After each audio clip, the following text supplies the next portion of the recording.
아니 이게 말이 됩니까?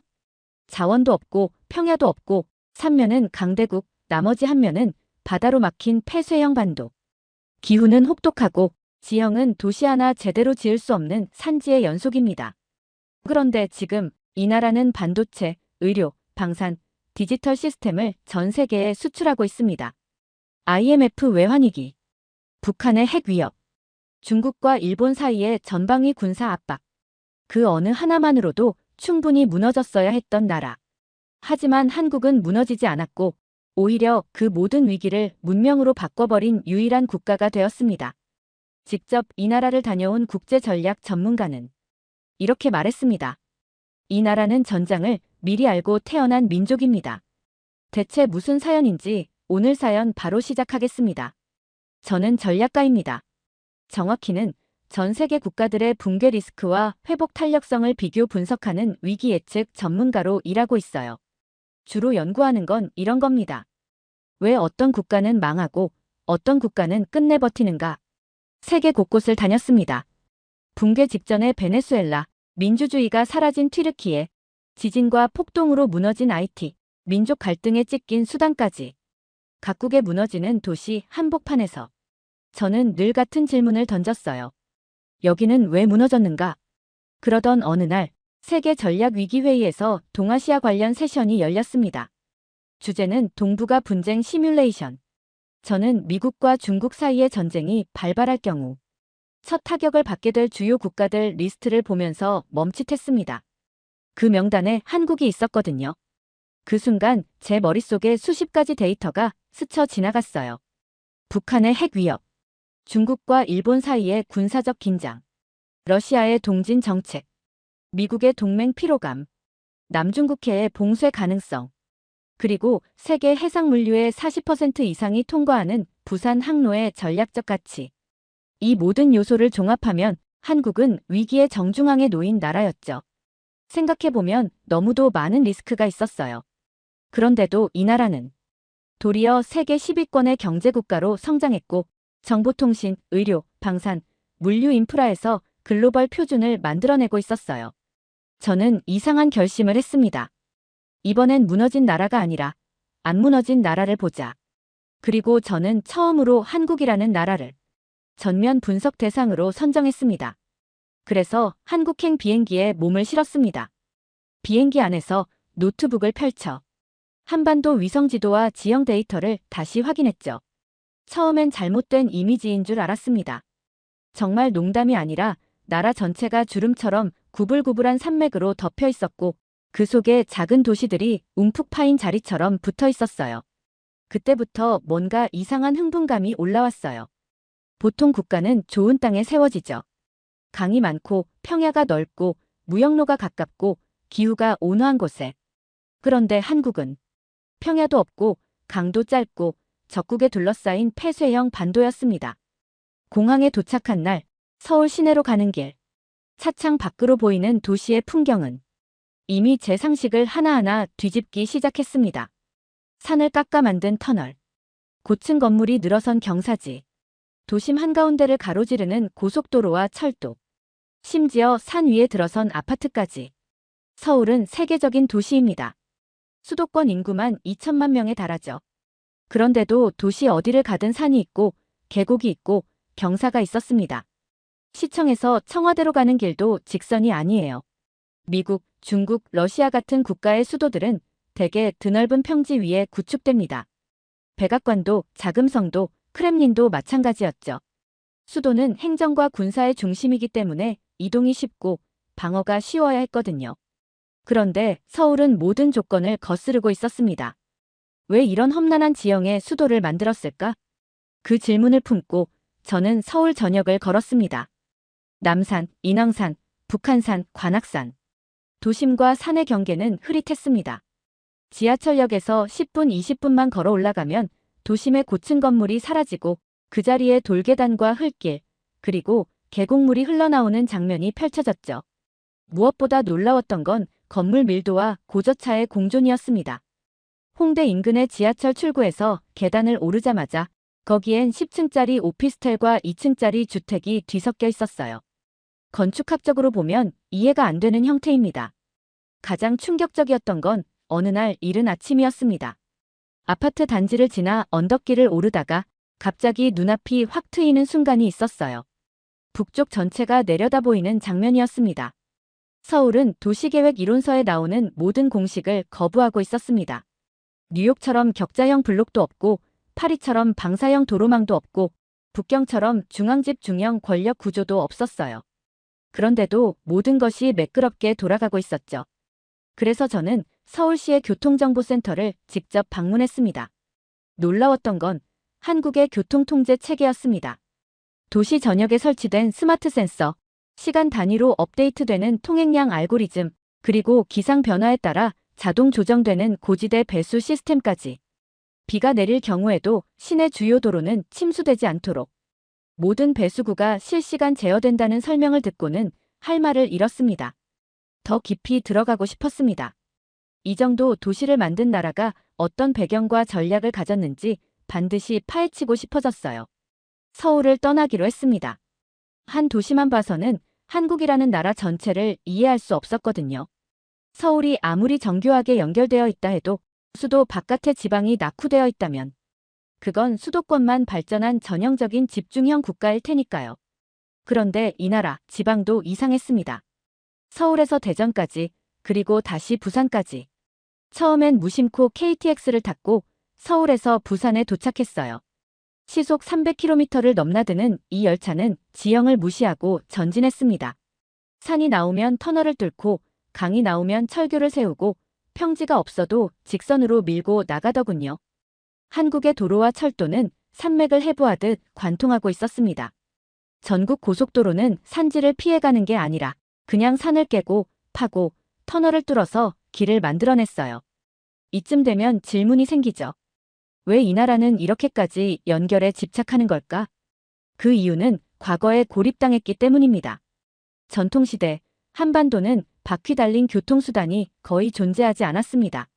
마차도 수레도 거의 없었고 행차라 해봤자 말이나 가마 정도였죠. 길이 없었거든요. 아니, 있어도 무너졌습니다. 여름엔 산사태, 겨울엔 빙판, 봄엔 해빙, 가을엔 태풍.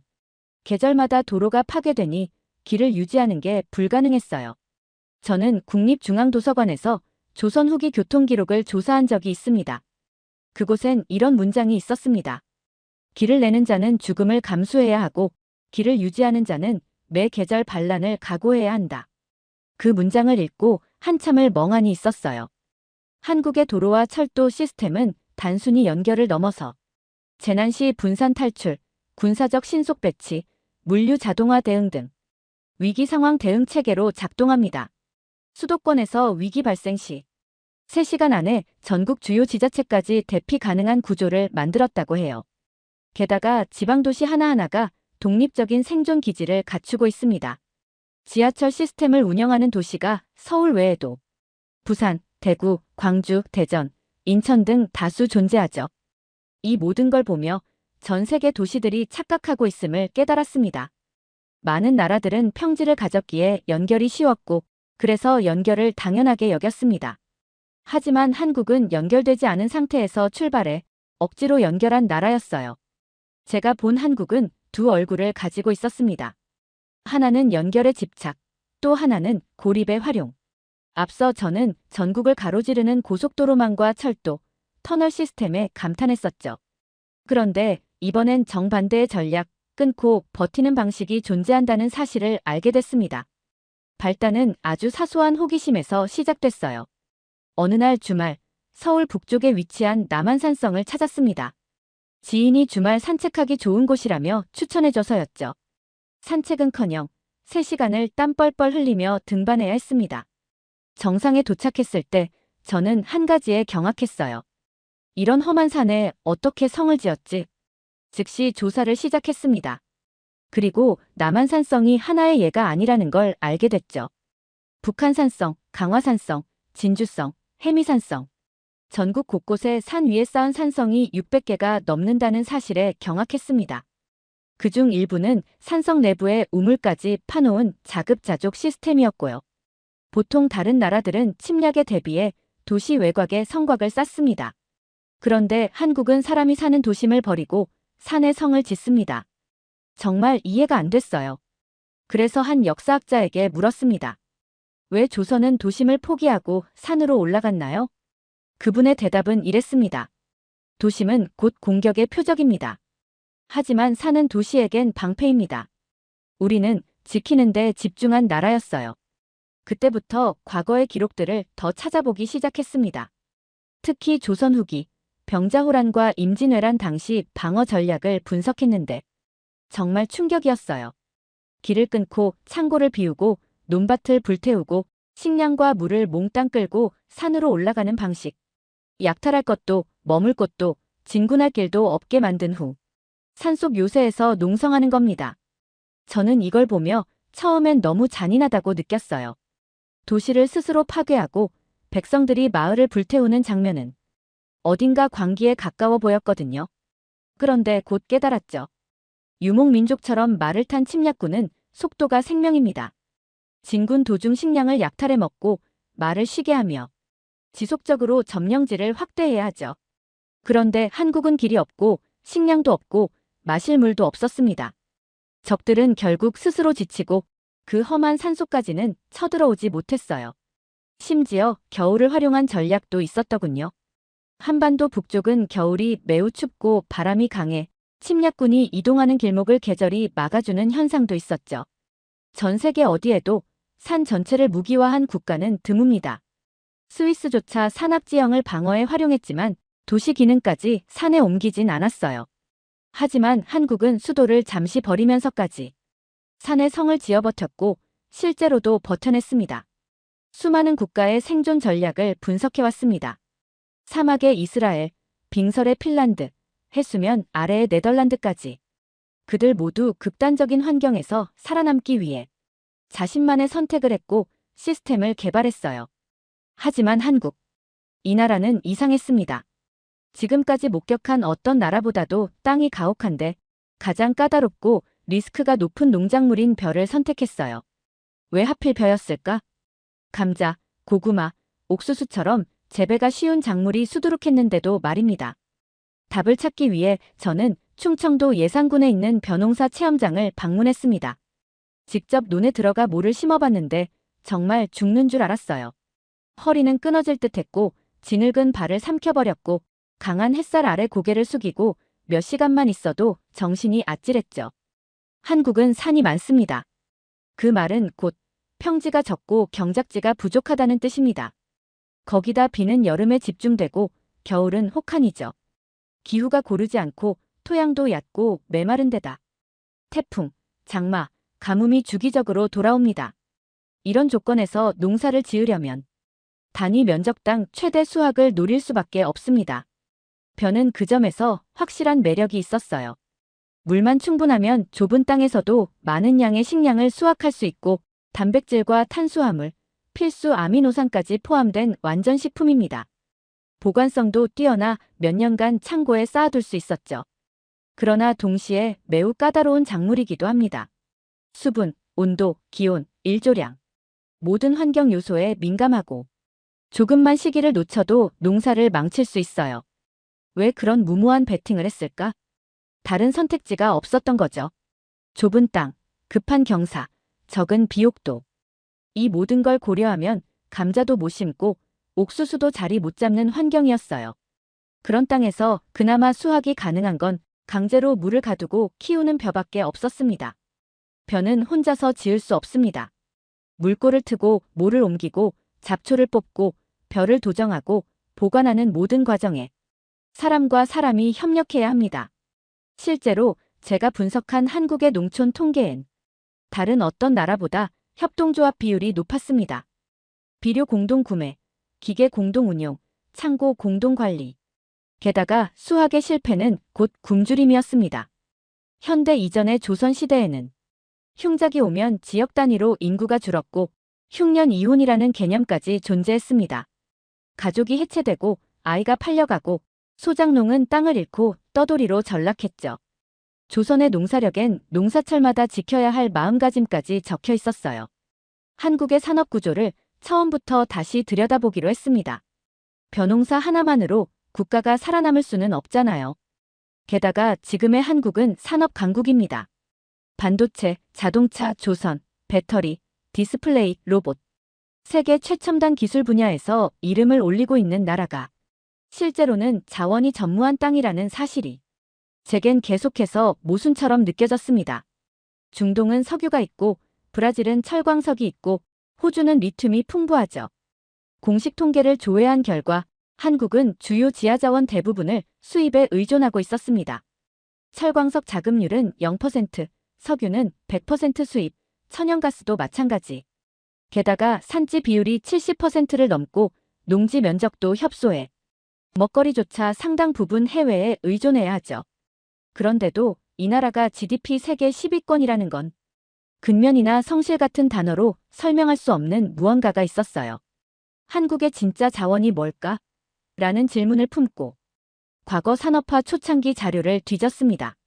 그러다 1960년대 초 한국 정부가 작성한 국정보고서 하나를 발견했어요. 거기엔 이렇게 쓰여 있었죠. 대한민국의 유일한 자원은 국민이다. 이 국민을 교육하고 훈련시키고 집중시키는 것이 생존의 유일한 해답이다. 세계가 천연자원을 계산할 때 한국은 인간을 자원으로 계산했던 거예요. 인적자원 국가라는 개념이 세계에서 가장 먼저 구체화된 곳. 그래서였을까요? 이 나라는 전후 급빈국 시절에도 문맹률 제거부터 시작했습니다. 1945년 해방 직후 성인 문맹률은 약 78%. 하지만 불과 15년 만에 90% 이상이 한글을 읽고 쓸 수 있게 되었죠. 1960년대엔 초등학교 의무교육, 70년대엔 기술직 고등학교, 80년대엔 공업고등학교 졸업생을 대상으로 한 정부 지정 채용 시스템이 등장했어요. 이 흐름은 지금까지도 이어지고 있었습니다. 제가 한국교육개발원의 통계를 보니 한국의 고등교육 이수율은 OECD 1위였습니다. 25세에서 34세 인구 중 대학 또는 그 이상 학력 비율이 무려 70%를 넘더군요. 이공계 전공 비중도 세계에서 가장 높은 수준이었어요. 땅이 가르쳐주지 않으니까 스스로 배워야 했던 거예요. 산이 막으면 돌파해야 했고, 자원이 없으면 기술로 대체해야 했고, 힘이 없으면 외교로 살아남아야 했죠. 저는 지방의 한 고등학교를 방문했을 때였습니다. 수업이 끝나고 한 학생이 조심스럽게 물었어요. 선생님, 외국에서는 한국이 강하다고 생각하나요? 그 질문은 꽤 인상 깊었습니다. 저는 잠시 생각한 뒤 솔직하게 말했어요. 그렇게 평가하는 전문가들이 많습니다. 근데 이 나라를 돌아보니 그 이유가 조금 다르게 보였어요. 한국은 국가 시스템보다도 사람들이 보여주는 행동이 더 인상적이었습니다. 외부에선 잘 모르지만 그런 모습들이 진짜 강한 국가의 특징이라고 생각하게 됐어요. 그 말은 제 스스로도 놀랐습니다. 한국의 시스템은 일반 시민이 가장 뛰어난 자원이라는 전제를 바탕으로 만들어졌습니다. 재난 시 민간인이 구조를 주도하는 자율방재단, 동네 상인들이 화재 시 초기 진압을 훈련받는 의용소방대, 전국에서 동시에 봉사활동을 조직할 수 있는 행안부 위기 대응 체계까지. 한국은 세계 최초의 집단지능형 국가입니다. 서로에게 기대지 않으면 살아남을 수 없는 구조 속에서 수천 년간 반복된 집단행동, 그 안에서 탄생한 협업기술, 그리고 그 기술이 디지털화되면서 지금은 세계 최첨단 산업을 이끄는 두뇌 네트워크로 발전한 것이죠. 제가 이 나라에 처음 왔을 때 자주 들은 문장 중 하나가 있습니다. 한국은 자원이 없는 나라예요. 석유도 없고 광물도 부족하고 농지도 작다면서요. 그런데 이상하게도 이 나라에는 목이 마른 느낌이 없었습니다. 식당에서도 고속도로 휴게소에서도 심지어 산 중턱 정자에서도 수돗물이나 샘물이 그냥 나왔습니다. 어떤 사람들은 산에서 나오는 물을 벌컥벌컥 마셨고 저에게도 그냥 드셔도 돼요. 깨끗하니까요. 라고 하더군요. 처음엔 좀 무서웠어요. 유럽에서 자란 저는 물은 함부로 마시면 안 된다는 교육을 받으며 자랐거든요. 하지만 놀랍게도 아무 문제도 생기지 않았습니다. 그 이후 저는 이 물의 청정함이 단지 위생 문제가 아니라 국가적 생존의 핵심이라는 걸 알게 됐어요. 한국은 국토의 약 70%가 산지이고 대부분이 화강암과 편마암으로 구성되어 있습니다. 이게 무슨 말이냐면요. 땅속에서 물이 자연스럽게 정화되는 구조라는 뜻이에요. 비가 오면 물이 강으로 빠지지 않고 땅속으로 들어가 정화된 뒤 샘물이나 지하수로 나오는 구조인 거죠. 그래서 한국에는 약수터 문화도 발전했고 지방 도시마다 유명한 샘물이 있었어요. 쌀농사 얘기로 돌아가 보죠. 벼농사는 많은 물을 필요로 합니다. 그런데 고인물은 언제나 위험하죠.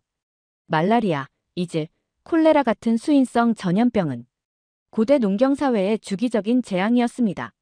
하지만 한국은 기본적으로 물이 맑고 순환이 잘 되는 구조였기 때문에 고인 물조차 일정 시간이 지나면 스며들어 다시 정화됐어요. 게다가 매년 겨울 한파가 찾아오면서 해충과 병원균이 거의 다 동사했습니다. 제가 이 부분을 알게 된 건 대한감염학회의 과거 전염병 통계를 보면서였는데 정말 믿기 힘들 정도로 중세에서 근대 초반까지 한국의 감염병 비율은 낮았습니다. 대기오염도, 수질오염도, 해충 감염도, 기후와 지형이 어느 정도 자정작용을 해줬던 거죠. 한국에선 이를 두고 산이 필터고 겨울이 소독제다라고 표현하기도 했습니다. 시적인 비유인가 했는데 현실적인 과학이었어요.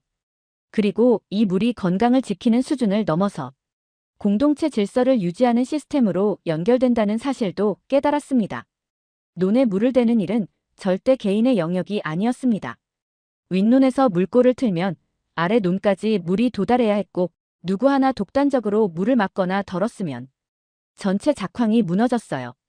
그래서 마을 단위로 물 사용 규칙을 만들고 농사력에는 음력 기준의 물 관리 절차까지 기재돼 있었죠. 어느 농업박물관에서 본 문헌엔 물싸움이라는 용어가 있었습니다. 물꼬를 먼저 트기 위해 이웃 마을끼리 새벽에 몰래 물길을 돌리는 일이었어요. 심할 땐 돌멩이와 막대기로 싸움이 벌어지기도 했답니다. 지금도 그 흔적은 남아 있습니다.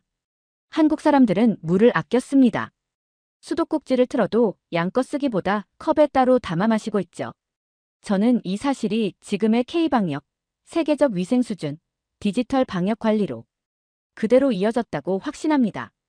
방역의 기술은 단기간에 만들 수 있어도 방역을 지킬 국민의 의식은 수백 년 누적이 필요하거든요. 어느 날이었습니다. 서울 성북동에서 조선시대 유적지를 답사하고 돌아오는 길에 지역 문화해설사가 제게 이렇게 말했어요. 여긴 수백 년 전에도 저기 오면 그냥 불태우고 산으로 올라갔던 동네입니다. 놀라서 되물었습니다. 스스로 도시를 불태운다고요? 저는 유럽 전역의 군사 전략과 도시 방어사를 연구했는데 대부분의 국가들은 침략자가 오면 도시를 지키기 위해 성벽을 높이고 바리케이드를 설치하고 시민들이 돌을 들고 맞서는 방식이 일반적이었습니다. 한국의 이 전략이 가능했던 건 기후와 지형의 결합 덕분이었습니다. 한반도는 여름에는 비가 몰아치고 겨울에는 영하 15도 이하로 떨어지며 눈과 바람이 사방을 휩쓸죠. 그리고 국토의 70%가 산입니다. 적이 후방 보급 없이 한국 내부로 깊숙이 들어오면 스스로 죽게 돼 있다는 뜻입니다. 말을 탄 유목민족이든 해상으로 상륙한 왜구든 지형과 기후, 그리고 비어있는 도시 앞에선 버틸 수 없었습니다. 실제로 고려, 조선 시기 침략 전쟁 기록을 살펴보면 침입군이 직접적인 전투에서 승리하고도 결국 철수한 경우가 수없이 많았습니다. 더 이상 약탈할 게 없고 산으로 올라간 주민들과 싸울 방법이 없었기 때문이었죠. 그래서일까요? 중국, 일본, 러시아. 역사상 수많은 외세들이 한반도를 넘보았지만 완전한 장기 점령에 성공한 경우는 단 한 번도 없었습니다. 일본의 식민지배도 무력으로 점령한 것이 아니라 조약과 내부 분열을 통해 간접적으로 이뤄졌고 그마저도 35년을 넘기지 못했죠. 중국의 청나라는 병자호란 이후에도 조선을 완전히 지배하지 못했고 소련조차도 한반도 북부까지만 영향력을 행사한 후 결국 미국과의 협상에 따라 분할됐습니다.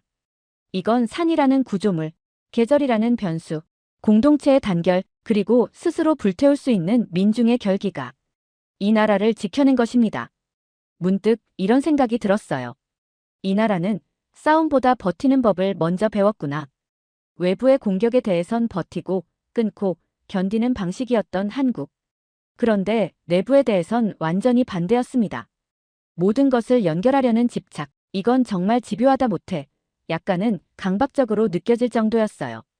전국을 돌며 서울, 대전, 부산, 광주, 강릉, 울산, 목포까지 KTX와 고속도로, 국도, 지방도로, 시내버스까지 직접 경험해봤습니다.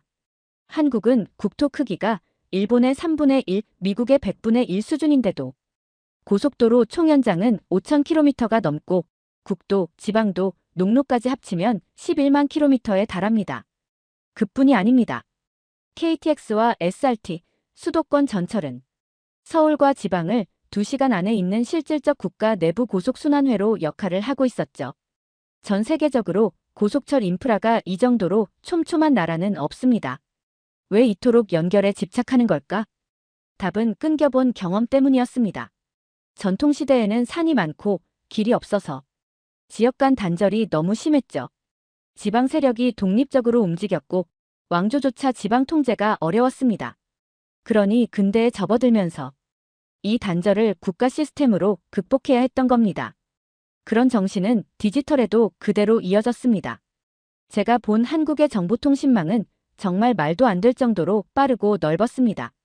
전국 대부분 지역에서 5G 통신망이 잡히고 지하철 안에서도 인터넷이 끊기지 않았으며 무려 산속 휴게소에서조차 와이파이가 터졌어요. 특히 한국의 행정 연결망은 세계적인 수준이었습니다. 주민등록, 건강보험, 세금, 자동차 등록, 이사신고, 연금. 이 모든 것이 온라인에서 실시간으로 연동되고 있었어요. 실제로 한국은 재난 시 이 연결망을 총동원합니다. 2020년 코로나19 당시 확진자의 이동 경로는 스마트폰 GPS와 카드 사용 기록, CCTV 정보를 통해 실시간으로 추적, 공개됐고 접촉자는 즉시 통보를 받았으며 검사, 격리, 보건소 연결까지 모두 시스템 안에서 자동으로 이루어졌습니다. 이 연결망이 없었다면 이토록 험한 지형에서 이만큼 촘촘한 도시와 산업과 방역 체계를 유지할 수 없었을 겁니다. 왜 한국은 이렇게까지 조심스럽게 외교를 하나요? 제가 한국 외교 전문가들과 세미나를 진행하던 날 브뤼셀에서 온 프랑스 외교 전략 분석가가 이렇게 질문했습니다. 그 자리엔 일본, 미국, 독일, 인도, 그리고 제 모국 벨기에까지 다양한 국가의 정책 분석가들이 있었죠. 그리고 그 질문은 모든 참석자들이 궁금해하던 내용이기도 했습니다. 한국은 유독 외교에서 선긋기에 민감한 나라입니다. 동맹을 맺되 휘둘리지 않으려 하고 제안을 받되 명확하게 입장을 정하지 않습니다. 동북아에서 유일하게 중국과 미국 사이에서 등거리 전략을 구사하고 있는 국가이며 중동, 동남아, 아프리카 신흥국과도 꾸준히 신뢰를 구축해왔죠. 한반도는 동쪽은 바다, 북쪽은 산, 서쪽은 강, 남쪽은 섬과 해안으로 둘러싸인 사방 막힌 반도입니다. 그 말은 곧 적이 어디서든 올 수 있지만 동시에 아무도 완전히 점령할 수 없는 구조를 뜻하죠. 이건 기회이자 위험이었습니다. 그래서 한국은 역사적으로 전면 충돌보다는 협상을 통해 살아남는 전략을 채택해왔습니다. 실제로 고대 삼국시대부터 조선 후기까지 외세가 침입하면 싸우기보단 시간을 벌고 외교 사절단을 보내고 형식적 복속을 가장하면서 실질적 자유를 확보했죠. 조선은 명나라에 대해선 형님 국가처럼 행동했지만 실제로는 내부 정치를 완전히 자주적으로 운용했고 청나라에게는 조공을 바치면서도 군사적 실권은 절대 넘기지 않았습니다. 이 철학은 현대 외교에도 고스란히 남아있습니다. 미국과는 동맹이지만 중국과의 경제 교류도 단절하지 않죠. 러시아와도 적대하지 않으며 유럽과는 가치 동맹을 맺는 동시에 중동과는 기술협력 파트너십을 유지합니다. 이처럼 한국은 외교에서 편들지 않기를 생존 전략의 핵심으로 삼고 있습니다. 최근 사례에서도 그 철학은 계속 이어졌습니다. 2022년 미중 전략 경쟁이 격화되자 한국은 한쪽에 서는 대신 경제안보대화라는 중립 플랫폼을 제안했습니다. 2023년 우크라이나 전쟁이 격화되자 한국은 무기 지원 대신 인도적 지원과 재건 컨설팅을 선택했죠. 2024년 중동에서의 이란 사우디 갈등에 대해선 양국 모두와 친선을 유지하며 방산, 의료, 교육 협력을 확장했습니다. 저는 이 전략을 이렇게 요약했습니다. 이 나라는 침묵으로 말을 하고 중립으로 이익을 지킨다. 저는 이제 이 나라를 단순한 국가라고 부르지 않습니다. 한국은 전략이라는 단어의 물리적 구현체이자 지형, 기억, 행동, 기술, 사고방식이 모두 일치하는 유일한 문명입니다. 처음엔 지형이었습니다. 산이 많고 평야가 적은 땅. 그 땅은 농사를 어렵게 했고 교통을 막았고 도시 확장을 제한했어요. 하지만 그 지형은 스스로를 방패로 삼고 협상의 무기로 바꿨으며 공동체의 결속을 조직화시켰습니다. 그 다음은 연결이었습니다. 끊겼던 고통의 역사, 이동이 단절되었던 시절을 기억하는 이 나라는 산을 깎고 터널을 뚫고 도로와 철도를 밀어 넣었습니다. 그러면서도 외부를 향해선 매우 조심스러웠어요. 단 한 번의 선택이 나라 전체를 절벽으로 몰고 갔던 기억이 한국의 외교를 신중하게 만들었고 그 신중함은 어느 순간부터 신뢰로 전환되었죠. 그 신뢰는 지금 전 세계 수출 시장에서 코리아라는 이름 자체가 브랜드로 기능할 만큼 강력해졌습니다. 지금 국제전략연구소에서는 K인프라를 단순한 산업 모델이 아니라 재난 대응, 연결 인프라, 생존형 행정의 패키지로서 수출할 수 있는 전략 기술로 분석하고 있습니다. 가장 대표적인 예가 바로 스마트시티 수출 모델이죠. 중동, 동남아, 아프리카 다수 국가들이 한국식 도시계획, 특히 산악지형 적응형 설계, 지하 매립형 배수로, 고속도로, 철도 복합망 구축에 주목하고 있었어요. 한국은 평지가 없어도 발전할 수 있다는 전 세계 개발 도상국의 희망 사례였기 때문입니다. 더 놀라운 건 이 모든 구조가 지금 이 순간에도 업그레이드 되고 있다는 점이었습니다. 문득 대학 때 읽었던 어떤 전략서의 문장이 떠올랐습니다. 진정한 전략이란 싸움이 시작되기 전에 이미 전장을 점령하는 것이다. 그 문장을 되뇌이며 저는 이제 이 나라를 이렇게 부릅니다. 전장을 미리 알고 태어난 민족. 이 나라는 위기 시대에 살아남는 법을 알고 있고 그 지식을 산업화했고 그 산업을 문명으로 전환해버렸습니다. 제가 이토록 감정을 섞어 말하는 건 정책 분석가로서 감탄을 느낄 정도였기 때문입니다.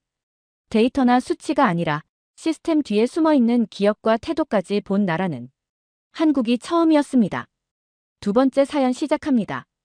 전쟁을 설계하던 남자가 있습니다. 나토 고문, 미 국무부 외교전략가, 국제안보센터 책임연구원까지 거친 인물. 승자는 항상 미국, 독일, 일본이라 생각했던 인물. 그런 그가 한국을 연구하고 단 6개월 만에 무너졌습니다. 총 한 방 쏘지 않은 나라, 기자회견 한 번 없이 줄을 세운 나라. 미국은 영토를 사들이기 시작했고 일본은 트럼프 앞에서 고개를 숙였으며 중국은 기술을 무기로 협박하기 시작했는데 오직 한 나라만 아무 말 없이 모든 걸 준비해놓고 있었습니다. 그 나라는 침묵으로 승리했고 납기로 존경을 받았으며 어떤 동맹국보다도 빨리 움직이며 누구보다도 오래 버텼습니다. 그는 말합니다. 나는 이제 한국 뒤에 서겠습니다. 이 나라는 강한 게 아니라 절대 배신하지 않는 나라니까요. 오늘의 사연 바로 시작하겠습니다. 저는 리처드 도슨입니다. 영국 런던 태생, 옥스퍼드 정치학부 출신으로 20여 년간 미국 국무부의 외교 전략 자문을 맡았고 지금은 국제안보센터에서 탈세계화 시기의 전략적 제휴국가 연구를 총괄하고 있어요. 정확히 말하면 전 세계의 줄 세우기를 관찰하고 분석하는 직업을 갖고 있는 셈이죠. 어떤 나라가 어떤 나라의 줄에 설지, 누가 누구의 편인지, 누구를 믿을 수 있는지를요. 지난 20년간 저는 확신했습니다. 강대국 뒤에 서는 것이 생존의 법칙이라고. 그런데 이상하게도 제 책상 위 세계지도 한 귀퉁이엔 늘 공백 하나가 있었어요. 동아시아의 핵심 중 하나. 한때 제 머릿속에서 중국과 일본 사이의 완충지대 정도로만 인식됐던 그 이름. 한국. 그게 이 모든 사태의 시작이었습니다. 2024년 겨울, 저는 워싱턴 포럼에서 평생 잊을 수 없는 장면을 목격했어요. 한 일본 고위 관료가 트럼프 앞에서 90도로 허리를 숙이며 두꺼운 서류 뭉치를 양손으로 받치는 모습이었죠. 더 충격적인 건 트럼프의 반응이었습니다. 그는 서류를 대충 훑어보더니 아무렇지 않게 말했어요. 아, 이거 나중에 생각해볼게. 일본 측 대표단의 얼굴이 순간 굳어지는 걸 저는 놓치지 않았어요. 그들은 몇 달간 준비한 제안서를 들고 와서 5초 만에 차일피일 당한 겁니다. 회의가 끝나고 복도에서 만난 일본 외무성 관계자는 제게 이렇게 속삭였어요. 우리도 이런 굴욕을 당하고 싶지 않았습니다. 하지만 미국 없이는. 그 말을 끝내지 못하고 고개를 떨구더군요. 바로 그때 한 가지 질문이 머릿속을 스쳤습니다. 이렇게 약한 척하며 강해지려는 나라들이 있는 반면 조용히 단단하게 준비한 나라들은 어디 있을까? 흥미롭게도 그 포럼에서 한국 대표는 아예 보이지 않았어요. 언론들은 한국 패싱이라며 호들갑을 떨었지만 저는 오히려 이상함을 느꼈습니다. 왜 한국만 초대받지 못했을까? 아니면 애초에 오려고 하지 않았던 걸까? 그날 밤 호텔에서 저는 한국 관련 자료들을 뒤적이기 시작했어요. 삼성, 현대, BTS, K9. 이 나라를 설명하는 단어들은 익숙했지만 그 단어들이 만드는 전체 그림은 여전히 모호했습니다. 그저 화제거리였지 전략적 실체로 받아들인 적은 없었거든요. 얼마 후 저는 미일 정상회담을 참관할 기회를 얻었어요. 그 자리에서 본 광경은 더욱 충격적이었습니다. 일본 총리는 트럼프를 마주하고도 제대로 눈을 맞추지 못했어요. 기자회견에서 한 기자가 일본과의 관세 문제는 어떻게 해결하실 겁니까? 라고 묻자 트럼프는 일본 총리를 흘끗 보더니 웃으며 말했어요. 그건 아직 모르겠는데 일본이 얼마나 더 줄 수 있는지 봐야지. 그 순간 회견장에 어색한 침묵이 흘렀어요. 그때 확신했습니다. 이 시대에도 조공 외교는 여전히 존재한다. 강대국이 약소국을 대하는 방식이 수백 년 전과 크게 달라지지 않았다는 걸 깨달았죠. 그런데 더 놀라운 건 그 다음이었어요. 그 모든 굴욕적인 과정에서 한국은 완전히 배제되어 있었습니다. 초대장도 받지 못했고 언급조차 되지 않았어요. 언론들은 한국 홀대론을 쏟아냈지만 정작 한국 정부는 아무 반응도 보이지 않았어요. 처음엔 그게 무능력해 보였습니다. 나라가 이렇게 무시당하는데 왜 아무도 발끈하지 않지? 하지만 곧 저는 그것이 전혀 다른 차원의 게임이라는 걸 알게 됐어요. 워싱턴으로 돌아와 만난 한 미국 국무부 고위 관계자는 제게 이런 말을 했어요. 한국, 걔네는 참 신기해. 말은 별로 안 하는데 일은 제일 빨라. 우리가 요구하기도 전에 벌써 계산 다 끝내놓고 준비해놓고 있어. 그 말에 귀를 의심했어요. 다른 국가들이 시끄럽게 목소리를 높이며 어필하는 동안 한국은 조용히 실질적인 준비를 마쳐놓고 있었다는 겁니까? 실제로 확인해보니 놀라운 사실들이 드러났어요. 한국의 주요 기업들은 트럼프의 정책 방향을 미리 분석해서 그가 공식 발표하기도 전에 이미 미국 내 공장 부지를 매입하고 현지 채용 계획까지 수립해 놓은 상태였어요. 심지어 노조와의 사전 협의까지 마친 회사들도 있었죠. 그 이후 저는 한국에 대한 호기심을 참을 수 없었어요.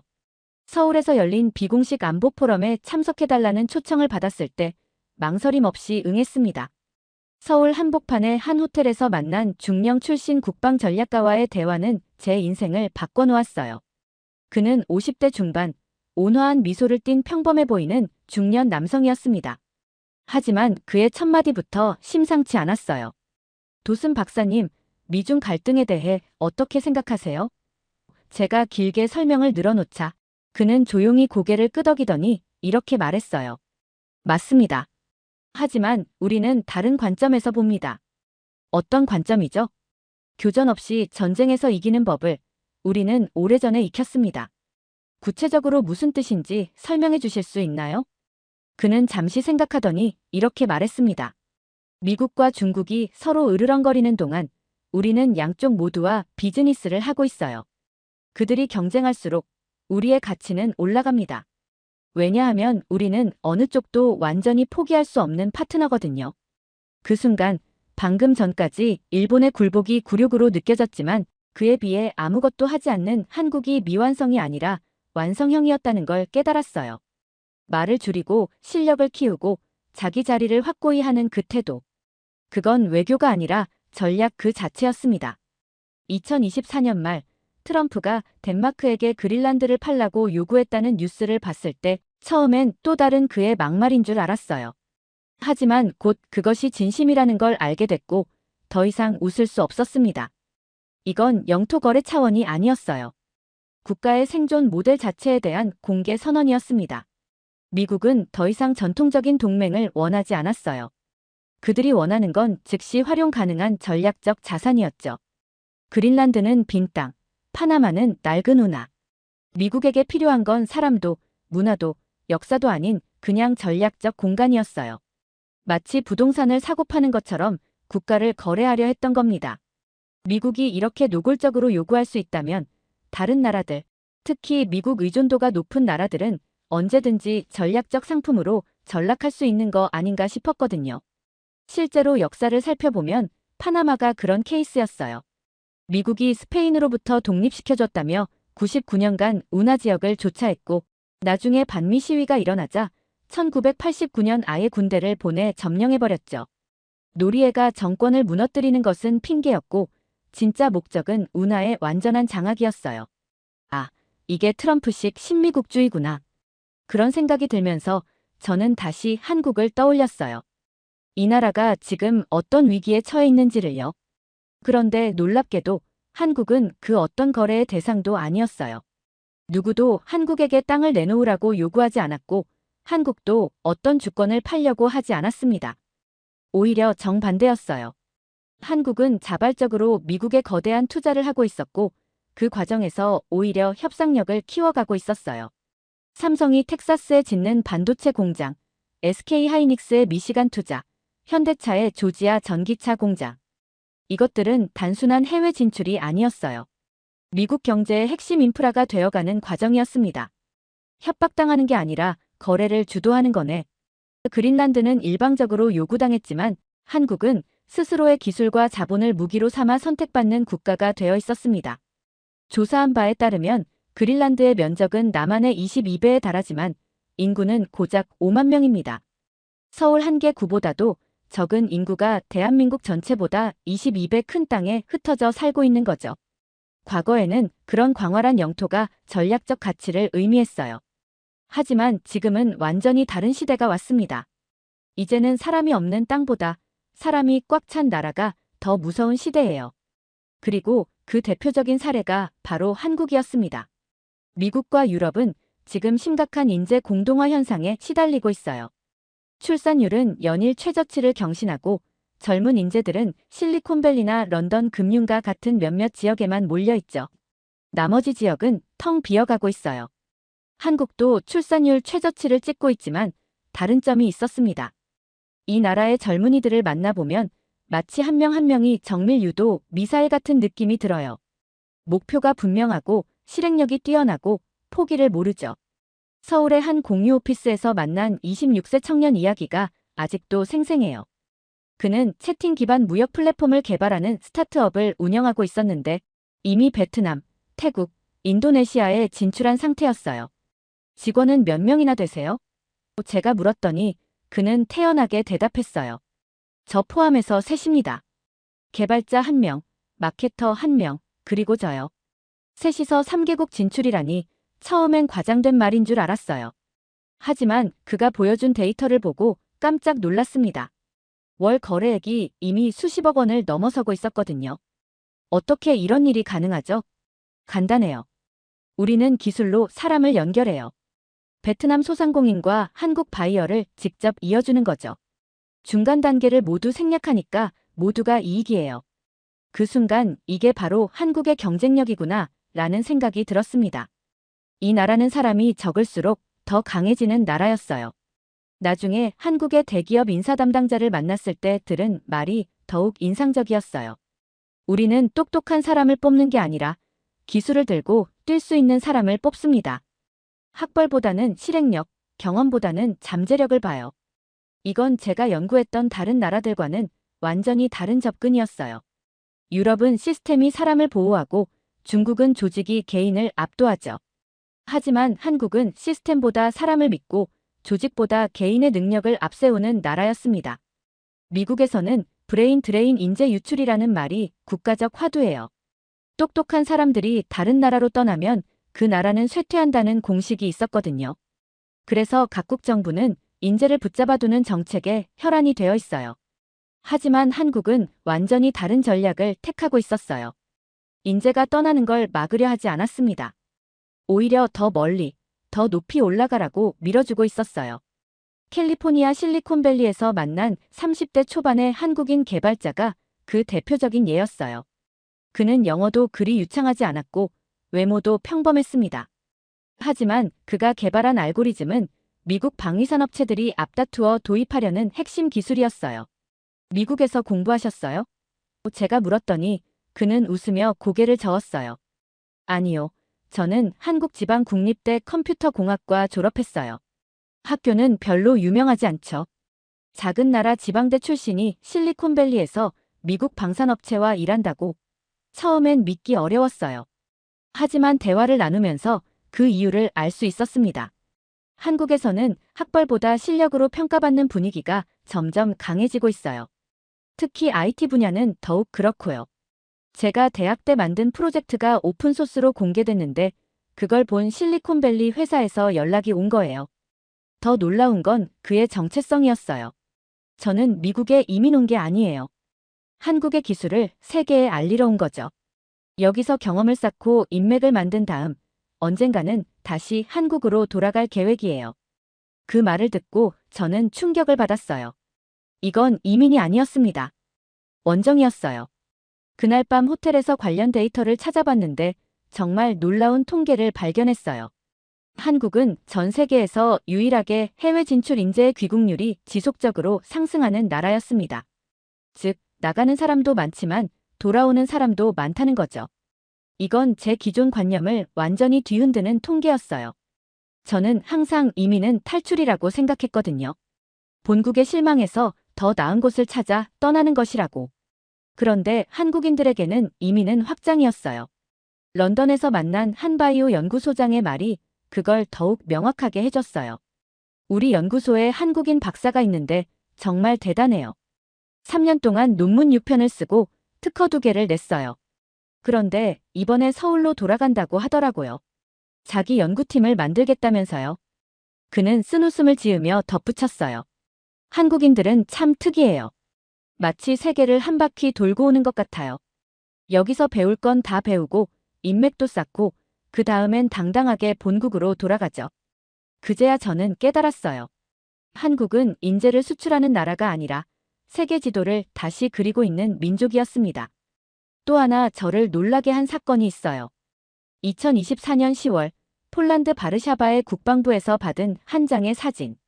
K9 자주포가 새벽 사막을 가로지르며 흙먼지를 일으키는 장면이었는데 그 사진에는 아래쪽에 작은 글씨로 이렇게 적혀 있었어요. 한국산, 납기 준수 100%.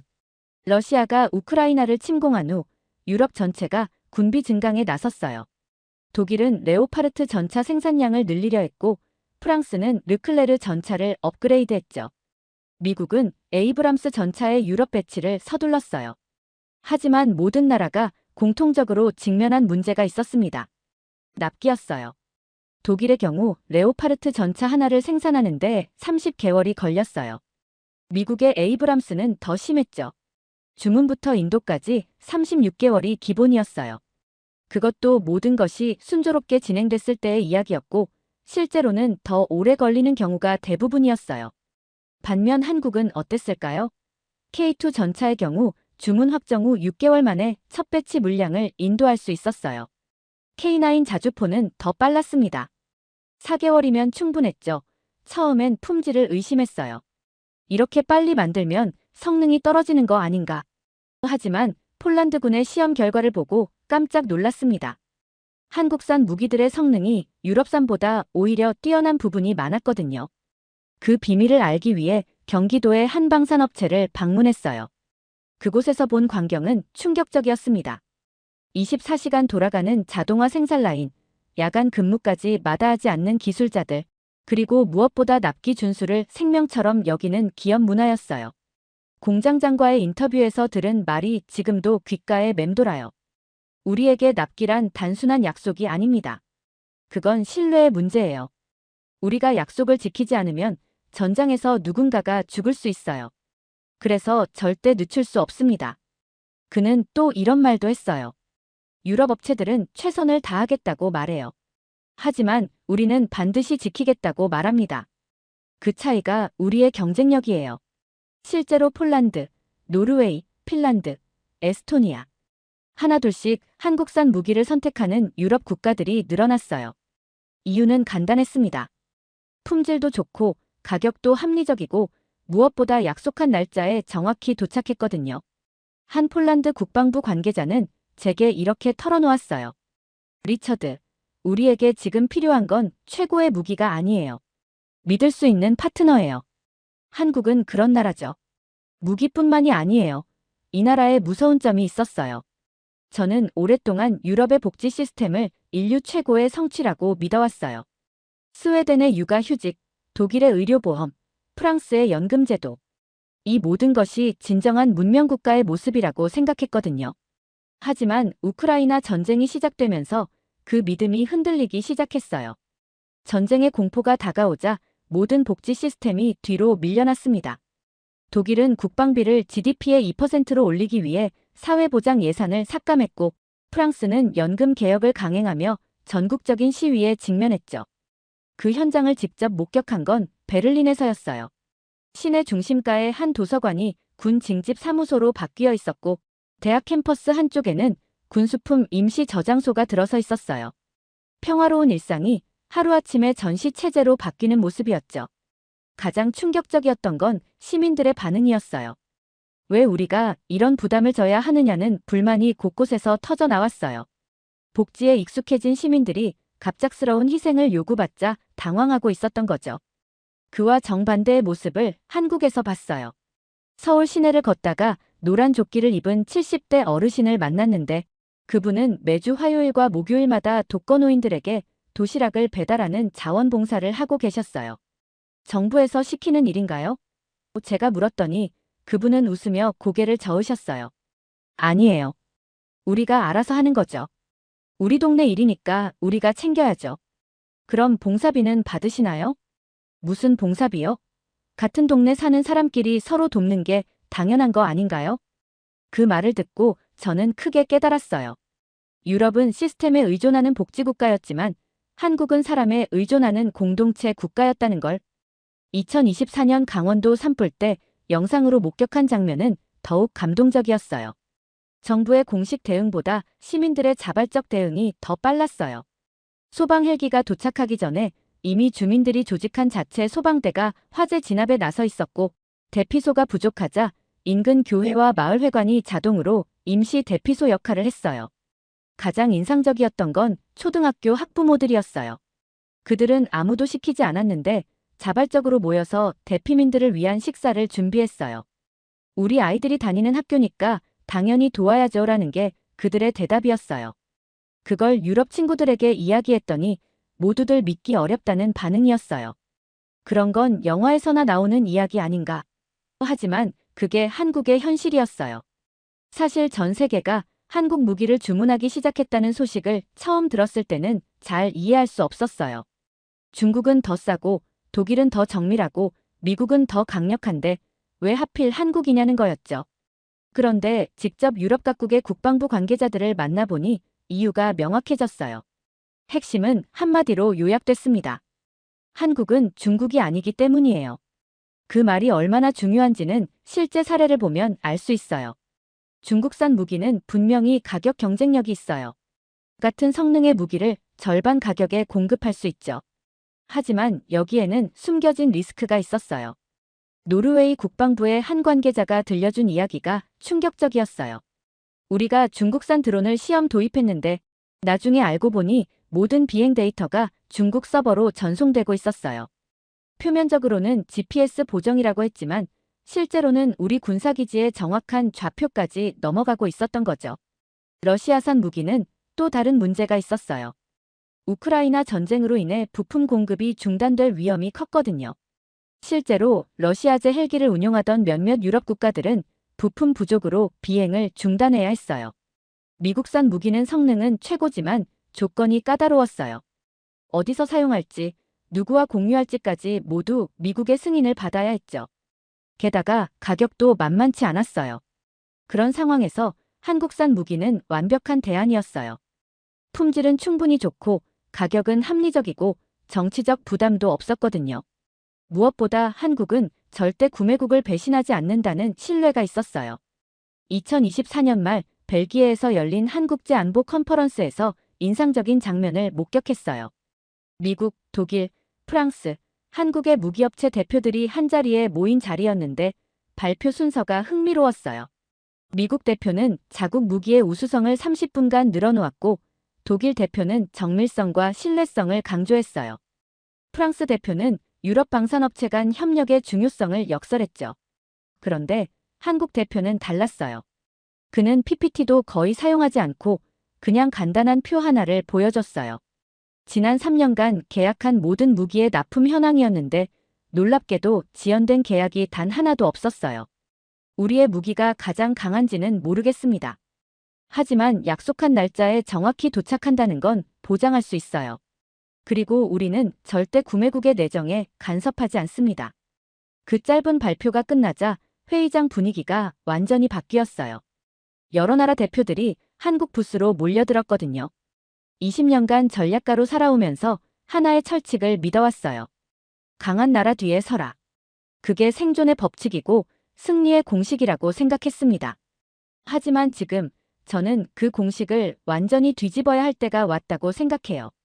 왜냐하면 지금 이 순간 세계는 새로운 줄을 서고 있고 그 줄의 맨 앞에 한국이라는 나라가 서 있기 때문입니다. 직접 목격했어요. 한국은 기존의 줄에 서지 않고 스스로 새로운 줄을 만들어냈다는 걸. 그리고 그 줄에 이제 나토 회원국들도 EU 국가들도 ASEAN 국가들도 심지어 아프리카의 신생 독립국들까지 합류하려고 해요. 이건 우연이 아닙니다. K무기, K팝, K기술이 일시적으로 인기를 끄는 차원이 아니에요. 한국이라는 나라의 생존 방식, 문제 해결 방식, 그리고 무엇보다 신뢰를 쌓아가는 방식이 21세기 세계에서 가장 효과적인 모델로 증명되고 있기 때문이죠. 미국은 지금 내부 분열로 흔들리고 있고 유럽은 러시아의 위협 앞에서 스스로를 지키지 못하고 있으며 중국은 전 세계의 신뢰를 잃어가고 있어요. 그 와중에 조용히 그러나 확실하게 모든 준비를 마친 나라가 바로 한국이었습니다. 이건 조용한 혁명이었어요. 총칼 없는 세계 정복이었죠. 한국인들이 전 세계로 뻗어나가면서 자신들의 방식을 전파하고 한국 기업들이 각국의 핵심 인프라를 장악하고 한국 문화가 전 세계 젊은이들의 마음을 사로잡았어요. 그들이 무력을 사용하지 않았기 때문에 아무도 경계하지 않았지만 어느 순간 돌아보니 모든 사람이 한국의 기술을 쓰고 한국의 콘텐츠를 소비하고 한국과의 협력을 원하고 있었습니다. 서울 지하철에서 목격한 장면이 아직도 잊혀지지 않아요. 분실물 보관함에 휴대폰, 지갑, 노트북, 심지어 현금까지 고스란히 보관되어 있었어요. 주인을 찾을 때까지 아무도 건드리지 않는 그 광경. 어떤 사람은 그건 사소한 문화적 차이일 뿐이라고 말할지도 모르죠. 하지만 저는 그렇게 생각하지 않아요. 그건 이 나라의 정신을 보여주는 상징이었어요. 한국은 평화로운 일상에서도 마치 전시처럼 움직여요. 정직하게, 신속하게, 그리고 절대 포기하지 않으면서. 국방비도, 첨단 기술도, 강력한 무기도 중요하지만 그보다 더 중요한 건 이 나라가 가진 정신이었습니다. 그래서 결심했어요. 전략가로서가 아니라 한 인간으로서. 이제 세계가 새로운 질서를 향해 줄을 선다면 저는 그 줄의 맨 앞이 아니라 한국이라는 믿을 수 있는 나라 뒤에 서겠습니다. 왜냐하면 이 나라는 강해서가 아니라 배신하지 않기 때문이고 빠르기 때문이 아니라 끝까지 가기 때문이며 완벽해서가 아니라 약속을 지키기 때문입니다. 영상 일부는 무료 영상 소스를 활용했으며 편집 및 내용 구성은 감동탐험이 직접 진행했습니다. 사연 이야기가 좋았다면 구독과 댓글로 남겨주세요. 더 재미있는 사연으로 돌아오겠습니다. 이상 감동탐험이었습니다.